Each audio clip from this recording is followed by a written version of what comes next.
Good to be with everybody. I really enjoy our Monday and Thursday calls. So I hope everyone's doing well and all your families are safe and healthy.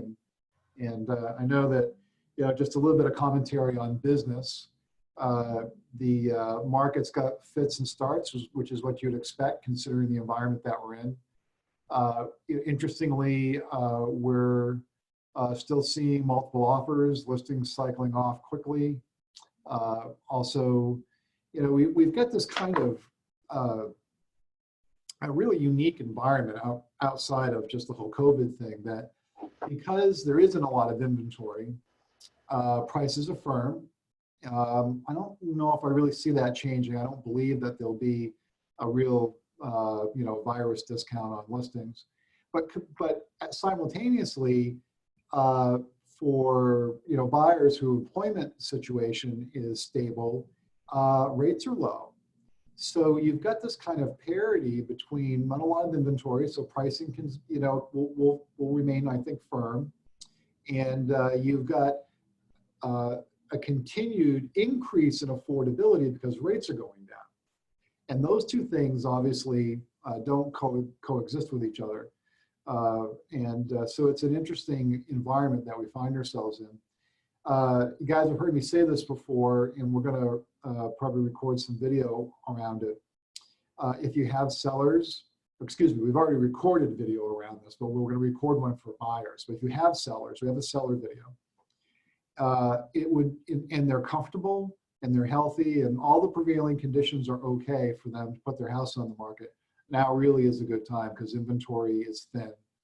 And I think the other thing with it is that we're going to see some micro markets develop over the summertime where there's going to be a rush of inventory and the buyer pool is probably going to thin out a little bit just because of the unemployment. So, in some markets, we might see some temporary micro markets, right, that are you might have a short and measured in a matter of a couple of weeks or a month, maybe buyers markets that might develop, kind of bubbles. And so we're going to want to be really paying attention to what's happening in the markets with inventory levels. And I know that we're watching it with great sensitivity. So just to put that out there, we are going to record a video for buyers because, again, if you're healthy and your employment, you're confident with your employment, affordability keeps going up because rates are going down. So again, really, if all the prevailing circumstances are working in your favor, then now really is a good time to transact. And we're seeing that the daily numbers are moving around a lot. We have some days that look like spring. We have other days that look like the middle of the winter. So it's like fits and starts. So we have Mark McCauley and Tom McDonough with us. Mark from CMG Mortgage. Mark's going to go over just what's going on with underwriting and all that. We want to really stay very closely attuned to what's happening. Tom will be going through some of the benefits of warranty, especially now as it can kind of replace or augment home inspections. And then we have Casey Hardwick from our Ellsworth, Maine office that's going to share with us just some of her techniques and how she's using the home warranty very successfully. Next is food banks. So everyone knows that we've adopted the New Hampshire, Maine, and Vermont food banks as our charity. And I'll have Lorraine talk about this in greater depth, just kind of an FYI, that they're really hit hard. One, because of unemployment has increased quite a bit. Two, they haven't been able to get a lot of volunteers in because of the social distancing and all that, and a lot of their fundraising events have been canceled. So these are really, really great charities always. I think more relevant today than they ever have been, just because of the number of people who are not only in need now, but who will be in need over the coming months. Lorraine? Yeah, you pretty much just hit all the highlights and all the points about that. Just so many more people are drawing down from those resources now. So they have less resources available and more demand for those resources. What they really need right now is funding.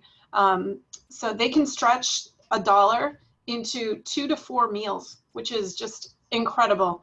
giving their buying power and things like that. So, you know, anything we can do, like even a dollar donation, $5, $10, those things really make a difference. So if you can participate, that's wonderful. But we also encourage you, this is a great way for you to reach out to your community and stay in touch with people. Let them know that you're doing something wonderful within the community to help our neighbors. We are all in this together. We keep saying it. And this is a way that everybody can come together and help. I'll just share a little anecdotal story. Some of you in New Hampshire may be aware of this, but the iHeartRadio, one of their radio stations, did a like a together at home that everybody seems to be doing now with these live music and things like that. They put it together last minute. They had the event Friday night, and by yesterday they'd raised over $1 million just in a few days. So people want to give, so it's a great chance for you to reach out to people and encourage them to participate, as well as all participating ourselves. So thank you, Chris, for putting together that opportunity. So all of that information about the food banks is on the COVID page, and we have social media graphics that you can just take and put on your social media pages, your business pages, or even your personal pages. You can also email those graphics out in an email with a personal letter about why this means so much to you. You can put it in your email signature. There's a lot of ways that we can get this word out, and I'm happy to explore any other ideas you may have as well. So yeah. Yeah, great. Thanks, Maureen. You know, this is one of these things that's just, it's a win-win. This is something that we should be sharing amongst not only our customers, but friends. And like Lorraine said, this is perfect for a business Facebook page. It's also equally as good for your personal Facebook pages and all your other social media, LinkedIn and all that. And it's just a great way to be able to give back and stay connected with people at the same time. So. Yeah, and the company is making a contribution to each of these food banks as well. That's important to note, that we are supported from the company level as well. The company will be making donations to each food bank, and then I'll be making personal donations to each food bank as well. So, and we'll be able to keep everybody apprised of what our donation levels have been today, right, Lorraine? Yes. Yes. Yeah. So next week we'll have Monday we'll have an update. So great. Alrighty then, Mark McCulley, where are you? Hey, Chris, can you hear me? Hey, how are you? Hi, good. How you doing? Good. How is everything at CMG headquarters in Portsmouth? Well, it's funny. We had a manager's call today, and our managers were talking about how we haven't seen each other in a month. So we don't do Zoom meetings. So my only Zoom meeting is with you guys. So you're the connection to my outside world. So thank you for this. Hey, so I think starting off, it's always great to have you because we all learn so much. Thank you. So from an agent perspective, so I want to ask the questions from an agent perspective, like what do we need to know when we're working with buyers? So on like the credit side, what's happening with credit to start? So let me say it this way, Chris. If you haven't been impacted, if your job hasn't been furloughed, you know, if you haven't been impacted by the virus in some way from an employment perspective, as you said earlier, there probably couldn't be a better time to buy. You know, rates are down. I can speak that CMG has not had any changes relative to credit score increases. We haven't seen any programs that have changed other than, as I think I said last time, if you're in the jumbo market right now, the jumbo market is all but evaporated. So that's really a difficult program right now. We do have some options. There are a twist on that. And some of your agents have actually asked me about our all-in-one program. I'll put a video together and send that out. I think it's an interesting product that could help offset the jumbo program. You know, that being said, what I will tell you is the major difference today from the last time I spoke to you guys is when we spoke a couple of weeks ago, and it may have even been 2 or 3 weeks ago, you know, we had a May 4th date in New Hampshire and I don't know, let's say an April 30th or May 1st date in Maine for when the stay-at-home order would be released. And so from an underwriting perspective, they were using that May 4th date or April 30th date as the date by which for the most part, everybody would go back to work. So in this short period of time, we could make a case based on the May 4th date that we would use existing income or income that they were earning at their job prior to the furlough or being displaced. As we get closer to May 4th or April 30th, specifically in Maine and New Hampshire, we don't have a new date. We know there's a date coming, and we all believe that new date will not be May 4th for everybody to go back to work. So the message that I have is, if you were impacted by this as a buyer, specifically if it was a furlough or a job loss, it really is becoming case by case in terms of the income that we can use. So if there are two borrowers and one of them was not impacted and we can qualify just using the one that's working, no problem. If we can't and we have to figure out a way to get creative, what we're doing is we're looking at what occupation are they in. So if they're in phase 1 and that occupation is listed as someone that would likely be going back to work with phase 1, pretty simple. Most of the governors, we believe, this week or next will say we're going back to work on this date, phase 1 will be on this date, and we're pretty good going forward. If you're in phase 2 or 3, and unless the governors come out and say we're going to go to phase 2 on this date or phase 3 on that date, what we have is we have to really look at the rest of the loan. What are the strengths? What are the ratios? What's the credit score? What reserves do they have? And what we're finding right now is there are ways to make the loan work as long as the rest of the picture of the loan is strong. If not, what we're at the mercy of is the governor coming out and saying, we are going to allow this particular group to go back to work. There's another case to be made for the short-term unemployment as well. So again, in some cases, based on the rest of the loan, if you will, or the strength of the loan, we may be able to go that way as well. So my message is simple this way. Obviously, if they're not impacted by a job loss, great time to buy. All of the programs, maybe the exception of jumbo, are available to you. We have not changed any credit scores per se, so you've really got the same guides there. We can do exterior appraisals on all programs and or what we call desktop in lieu of actually going into the property. So that's great. The one time it sort of becomes case by case and what does the real overall strength of the loan look like is if they've been furloughed or if they're out of work as a result of this. And I know that is a number of people, but that is the reality of where we're at today in the lending world. So get back to the jumbo loans, Mark. What's the threshold on the jumbo loans? It depends on where you are in the marketplace. So the beauty of it is, Chris, the conventional loans go just below 500,000 typically. And again, it's really all based on the county, but somewhere, 480,000. And then you go to high balance, and high balance, depending on the county, could go as high as 700,000 or 800,000. And then from there you go to jumbo. Now, that is not the case in all counties. So you may have a county that has a jumbo of, say, 600,000 or above. So that high balance market is still there.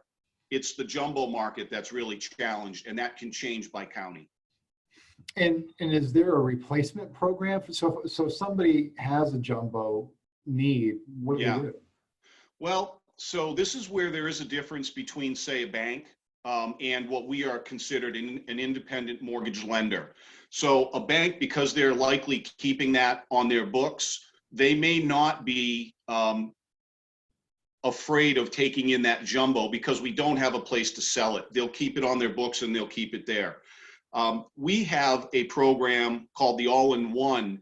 It's a very different concept, and I don't have time to get into it now, but it would be specifically for sort of high net worth buyers, which you would think would be the case with a jumbo purchaser anyways. There are options out there. And oh, by the way, you could do a piggyback loan. So if you wanted to get to a certain level, you could do a conventional first and then a equity or second as well to sort of meet that same loan amount. There are creative ways to do it. It's a matter of how you get there. So EJ from Gorham asked about, can you do an 8, 10, and 10? That's exactly it. That's the piggyback loan I'm talking about. So in that scenario, they would put 10% down.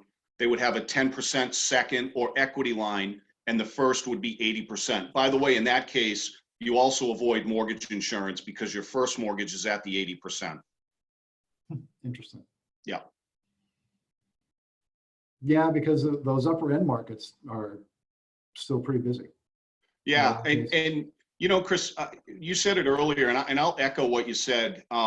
Surprisingly, as low as rates are and as much uncertainty as there is in the market, I'm certainly not going to sit here and say to everybody that our purchase market is what it is typically in April, but very happily surprised that the market on the purchase side is pretty darn good right now. You know, I think there is uncertainty out there, but I also think that people recognize the sheer opportunity that's there. And so, you know, let me say this as well. You know, I maybe have left people with a little bit of uncertainty as well on the lending side if they have been displaced. This may be the biggest reason of all to have your buyers and or sellers talk with the lender to get pre-approved now more so than ever. And by the way, we'll walk them through all of the scenarios and all of the options, much like EJ said. Maybe they've never heard of an 80-10-10, but maybe that's how we get there. So there's a lot of options out there, and maybe that's the biggest reason to get pre-approved. Yeah, good. What are you seeing for new application volumes? Because I think that gives us that, right? That's a forward-looking indicator. Yeah. March and April for us have been very busy. Obviously, there's a lot of refis. Stripping out the refis, I would tell you that the purchase side has been very consistent. You know, again, not what it would normally be in April, but what we are seeing is, and this is sort of the pattern, Chris, what we're seeing is buyers getting into the marketplace and wanting to close quick. And by the way, that is exactly what we want. There are way too many variables right now. So our position on this is, to the extent that we can either get an appraisal and or get an exterior or desktop, which by the way was typically the reason we had to push a closing out. But our position now is, if this person qualifies today, let's get that loan in and let's close them immediately, because we don't know what tomorrow brings. And I mean that literally now so more than ever.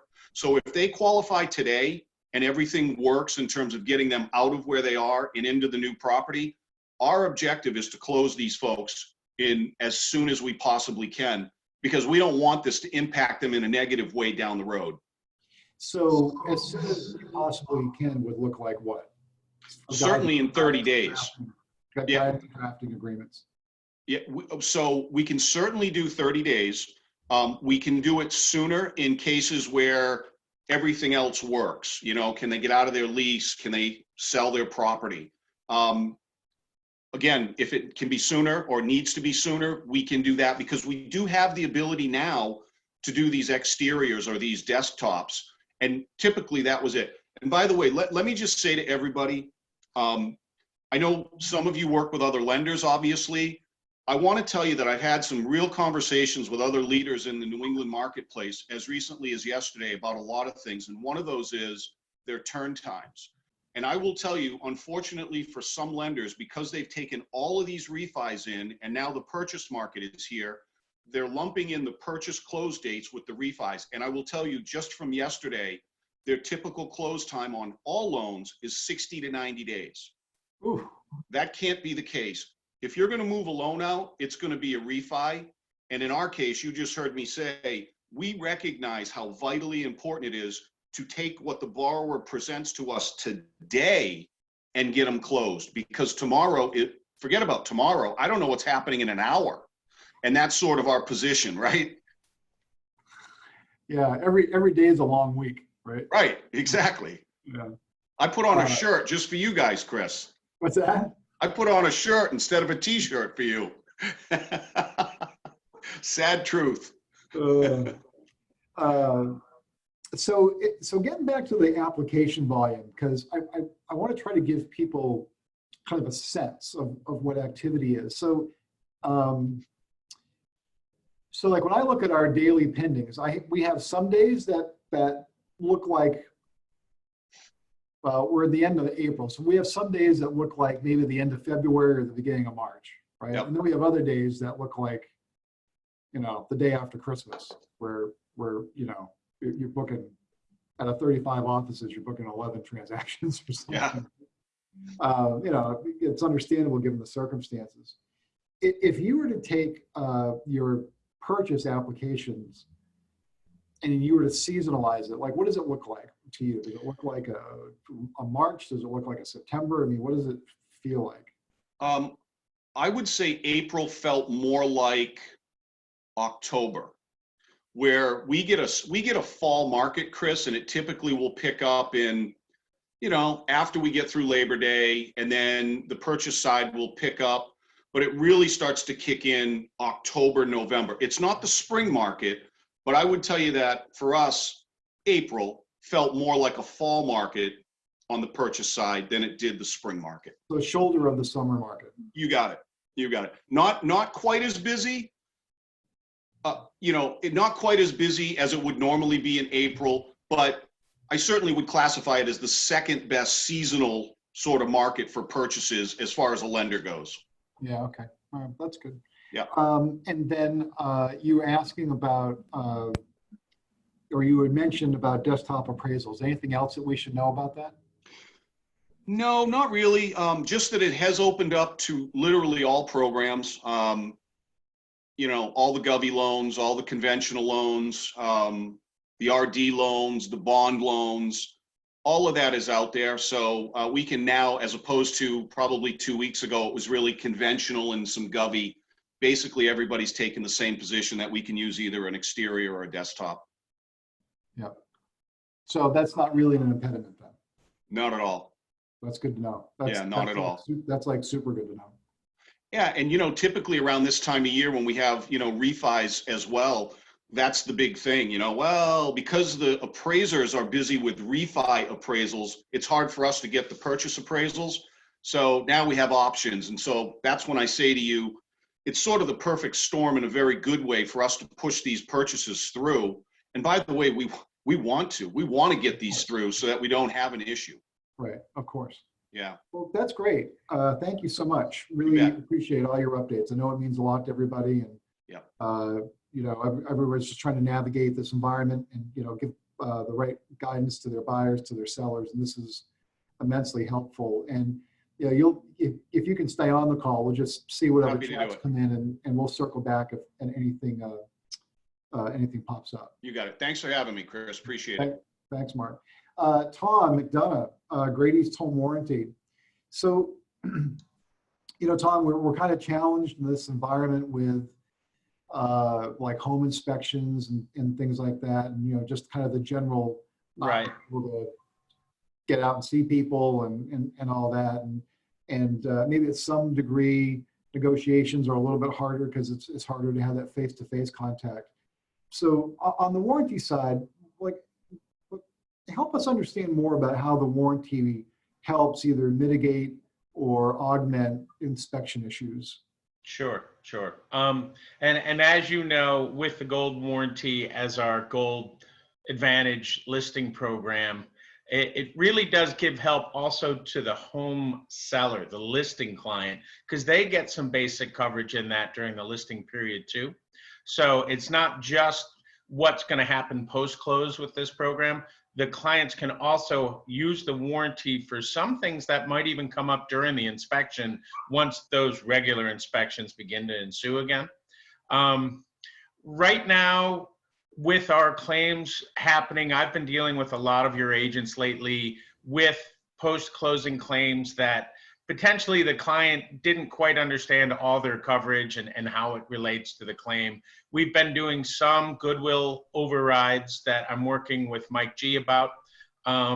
Really case by case, not too many of them, but what the client needs to understand as a listing client is obviously we can't refurbish the house on the back of a home warranty, but even just having that home warranty post-closing will allow those buyers to submit claims that they may have been caught during the home inspection, but since there was no home inspection, they move in, there is a claim. We are honoring those claims moving forward. We do have a protection program called the Home Inspection Service Option. That's the strongest protection in the home warranty industry, but it does precipitate that there is actually a home inspection on that. So, and that's also a surcharge that we're not including in the gold program. But when you upgrade to our elite or our protection plus, that's in there.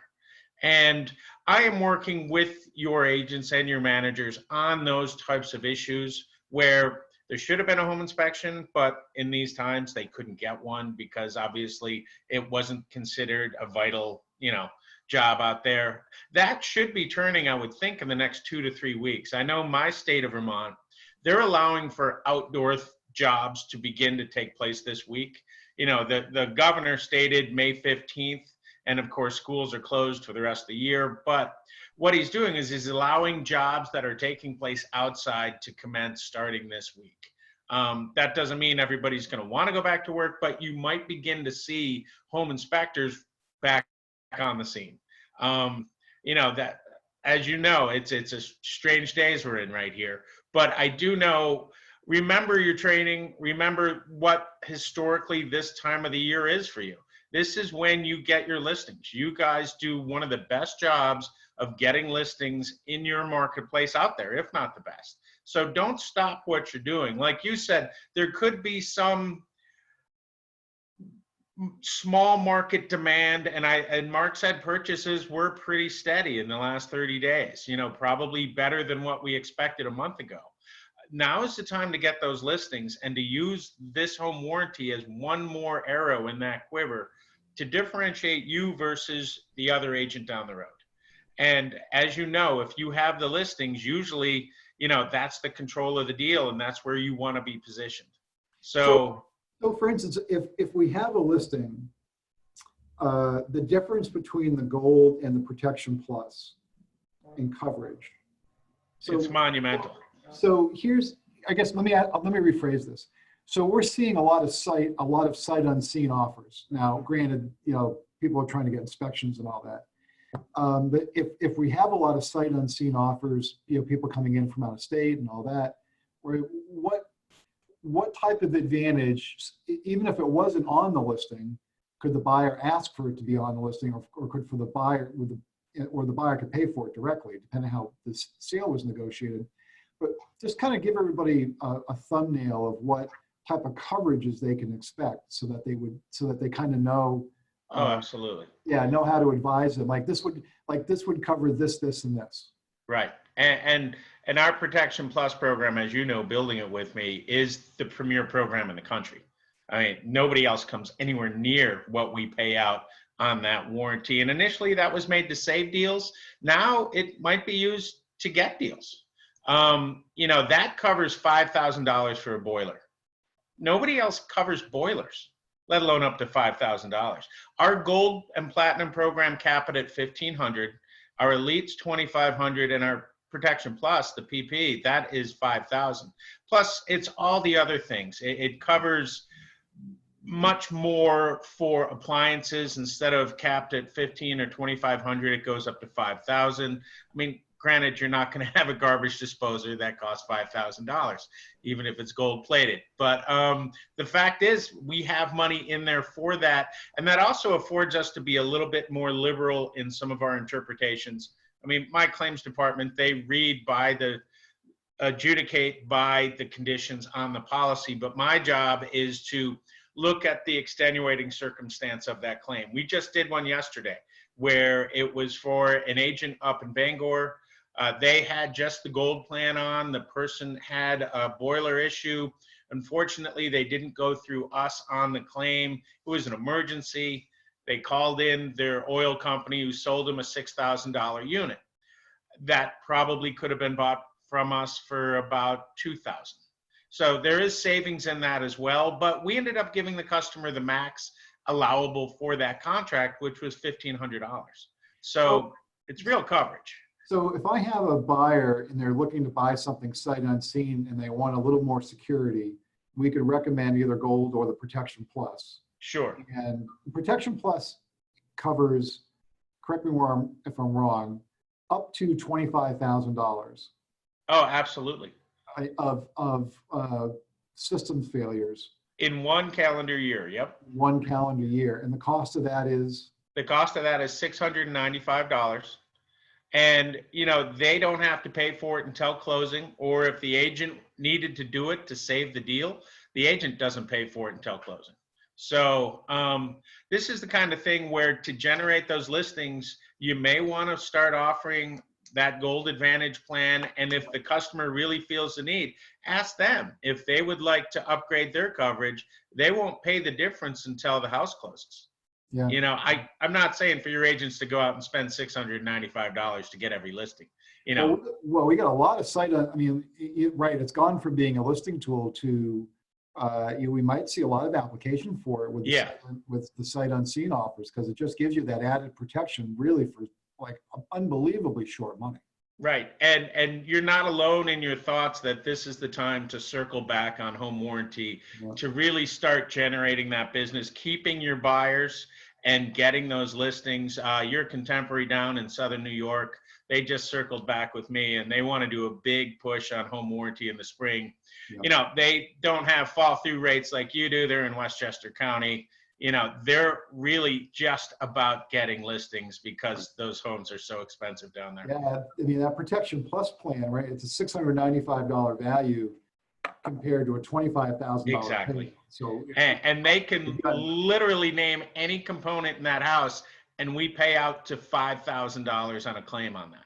Yeah. You know, your washer or dryer doesn't cost $5,000, but what it does is it allows us to replace more units on that plan than just fix them on a Gold, you know, just because aggregates are bigger. Yeah, $5,000 washer dryer should fold the laundry for you. Yeah, absolutely. You better believe it. Can we just pivot? I'm just trying to be mindful of our time. Can we pivot just to Casey real quick? Sure. Thank you so much for agreeing to talk with all of us, Casey, and share. We really appreciate it. But Casey Hardwick's in our Ellsworth, Maine office. Do you want to just like briefly share some of your experiences with how you're leveraging home warranty on listings and sales? Sure. Right now, I am offering for every listing that is in a decent condition a Gold home warranty. So I make sure that the rider is on every sign that goes up. It is marketed. It's in all my advertising. I recently had a listing that I had put the Gold home warranty on. We had a contract. They did the inspections. The investigation contingency amendment came through. They were asking for, you know, the seller to do very specific changes to the house with regard to like GFI outlets and things like that. But then they hit $5,000 on it for a new boiler because it was simply nearing the age of, you know, end of its useful life as per the building inspection. What the inspectors didn't realize, because they're not a boiler tech, is the boiler that was in the home was one of 3 top of the line boilers that has a full cast iron belly to it that is not, you know, affected by water quality, you know, silly things like that that may have come up to cause it to fail. And so I reminded the agent that they were getting the home warranty, and we also had the servicing company come in, give the boiler a clean bill of health and a clear explanation of exactly what top of the line boiler they had in their house, and that it was probably better than anything new they were going to be getting. And the deal closed, smooth sailing, no $5,000 concession, just happy buyers with a home warranty. And that deal has since closed. As far as listings go, I am listing, like I said, every listing with the home warranty. And I'm also talking to my sellers that, you know, I'm investing in their property for them to get that house sold for top dollar. And I also throw out that, you know, if we run into a situation where, say, that Gold home warranty is not enough coverage for the buyer, that they can upgrade to the Protection Plus plan. You know, I don't really do any of the middle of the road plans. It's either Gold home warranty or Protection Plus. And, you know, I also give them peace of mind that, you know, if we're really tight on a deal, you know, and they upgrade to the Protection Plus, I'm still going to pay my share of the Gold home warranty that I would have been paying originally. So they're only going to be paying the difference. And so far, so good. Everybody has been really receptive to that. And I put a listing on the other day. It's got it on there, and I've got 3 more coming, and they'll all have it. That's great. Excellent. Yeah, good for you. Yeah, and if I could just circle back on that real quick, Chris, that's something that's an agent who understands how to use the program to do what you do specifically, which is get listings and sell real estate. You know, we don't need home warranty salespeople, but you're using the program correctly in that you're using the strength of home warranty to mitigate any concerns home buyers and sellers might have and to smooth the transaction. You know, a lot of times when you have a buyer who hears getting to the end of its useful life, they don't understand that that's put on everything that might be remotely even slightly old for a home inspector. You know, that's their catch-all phrase. And so when you take the time to go through it and say, well, it is getting to the end of its useful life in the inspector's eye, but it's a really good product. And you guys put out great inventory. I don't have the problems with you agents that I have with other companies out there. It just goes to show that you can use this program to just help your core business. And that's what we're here for. And if you ever have any other issues with it, you know you got me, and I will always go to bat with you as well as Chris. We work very well together to put fires out. Well, of course, our agents are perfect. Of course. Just well, on Your another, inventory is good. I have another contract that I had been dealing with, and it was a first-time home buyer, and you know, really decent property in good condition. But we did the home inspection, and there were, you know, as there usually is, a lot of little nitpicky things that come up in the inspection. Again, it was an early 90s home. They flagged the furnace, which is a hot air furnace, again, as nearing the end of its useful life, even though it had been serviced and has had no issues. Right.